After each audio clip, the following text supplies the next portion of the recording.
안녕하세요. 은우미니네의 미니입니다. 예전에 어린이집 보조교사랑 관련된 영상을 올렸었는데 많은 사람들이 봐주시고 궁금한 점도 댓글로 많이 남겨주셨어요.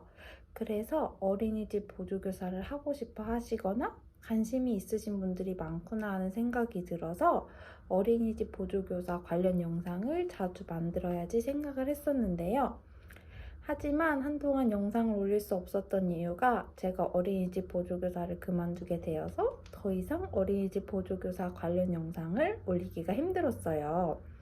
어린이집 보조교사를 그만두게 된 이유는 개인적인 이유도 있고 퇴사 이유는 원의 특성에 따라 다를 테니까 따로 영상으로 남기지 않으려고 했었는데 이런 것도 있구나 하는 정보를 나누면 좋을 것 같아서 어린이집 보조교사를 퇴사한 이유에 대해서 오늘은 이야기를 나눠보려고 합니다.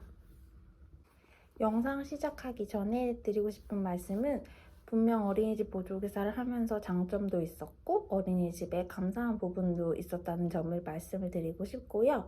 모든 사람들의 퇴사 이유가 다르듯이 그냥 저의 퇴사 사유라는 점 참고하셔서 영상을 봐주시면 감사하겠습니다. 그럼 시작해볼게요. 첫 번째로 높은 강도의 대청소에 대해서 이야기를 드리고 싶어요. 제가 일했던 어린이집은 매일 장난감 소독을 하는 것 외에도 한 달에 한 번씩 대청소가 있었어요.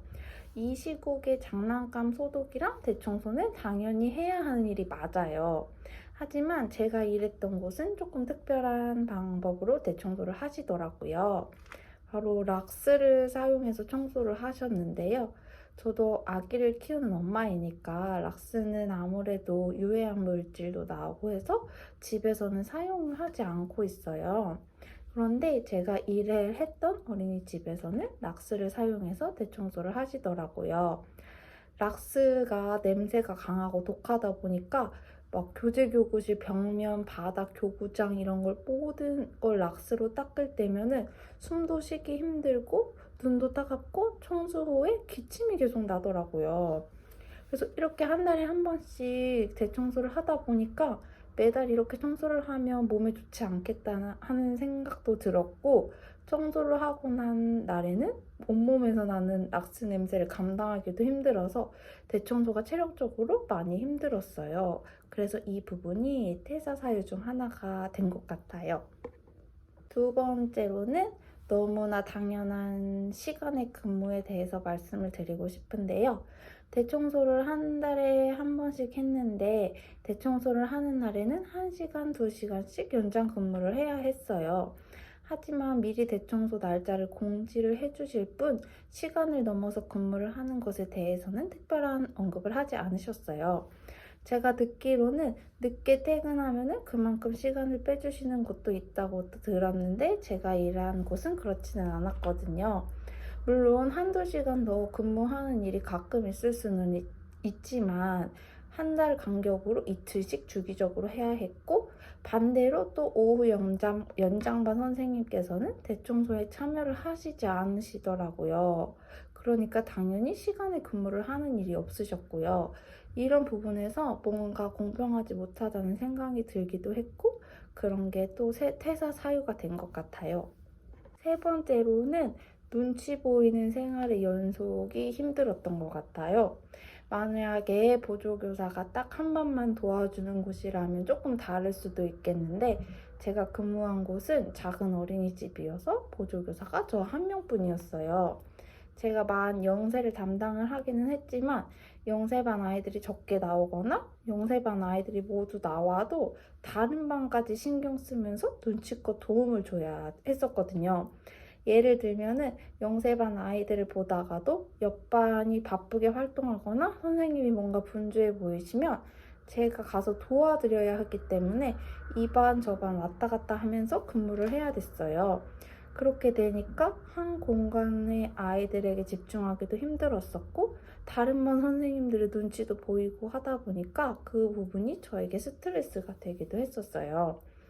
보조교사는 정답임이 아니다 보니까 아무래도 조금 더 눈치를 보게 되는 위치에 있다는 것도 같이 말씀을 드리고 싶네요.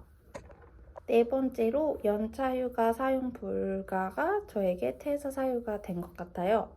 어린이집 보조교사도 당연히 연차휴가를 사용할 수 있는 게 법적으로 맞기는 하지만 많은 곳이 그렇게 해주지 않는다고 해요. 물론 제가 일을 했던 것도 그랬고요. 그래서 여름방학 일주일 외에는 단 하루도 쉴 수 없었고 겨울방학도 없었고 봄방학도 없이 근무를 해야 했어요. 심지어 여름방학도 주말을 2번 껴서 이렇게 쉬게 하면 기간이 길어지니까 너무 길게 주지 않으시려고 목요일로 시작해서 수요일까지로 정하시더라고요. 어린이집 특성상 휴가 사용이 어려운 거는 이해는 하지만 제가 일한 곳에서는 또 3년 이상 근무한 선생님들은 일주일 연차를 번갈아서 1년에 2번이나 사용을 하게 해주시더라고요. 만약에 모두가 안 되는 것이었으면 모르겠는데 이렇게 누구는 되고 누구는 안 되고 하니까 불공평하다는 생각이 들기도 해서 이 부분도 퇴사 사유 중 하나가 된 것 같아요. 마지막으로 5번째, 교사 없이 아이를 보는 상황들이 조금 힘들었던 것 같아요. 당연히 보조교사가 아이들을 맡아서 잠깐 볼 수 있기는 해요. 하지만 아이들은 누구보다 눈치가 빨라서 담임교사와 보조교사를 더 잘 구분하고 그에 따라 눈치껏 행동을 하게 되더라고요. 그래서 제가 아이들을 보면 아무래도 제 말을 더 듣지도 않고 제가 통제를 하기 힘든 아이들도 있었는데 그럼에도 아이들을 맡기고 교실 밖으로 나가시는 경우가 종종 생겨서 그 부분이 저는 힘들었어요. 예를 들면 근무 첫날에 처음 보는 만일세 아이들 3명은 저한테 맡기고 1시간 조금 넘게 다른 아이들 적응 훈련을 하셨는데 통제도 안 되고 아이들 성향 파악도 안 돼서 정말 힘들었던 기억도 나는데요. 이런 식으로 아이를 온전히 저한테 맡기고 선생님께서 나가시는 상황이 조금 힘들어서 퇴사 사유 중 하나가 된 것 같아요. 그럼 마지막으로 1년 동안 일하고 받은 퇴직금 금액을 공개를 하려고 합니다. 저는 딱 1년을 근무를 했고 퇴직금은 퇴직하고 일주일 정도 지나서 입금이 되었어요. 금액이 정확히는 100만 16,784원이 입금이 되었답니다. 한 달치 월급 정도가 들어왔죠. 근무 시간이 짧아서 퇴직금이 많지는 않지만 받고 나니까 행복하기도 하고 뿌듯하기도 하더라고요. 제가 어린이집 보조교사는 이제 퇴사를 해서 어린이집 보조교사 관련 영상은 올리긴 어렵겠지만 어린이집 근무 경험이 있는 학부모의 입장에서 여러 가지 영상을 올려서 정보를 공유해 보도록 하겠습니다. 영상 봐주셔서 감사하고 어린이집 보조교사로 근무하시는 분들 그리고 취업을 준비하시는 분들 모두 화이팅입니다. 그럼 안녕.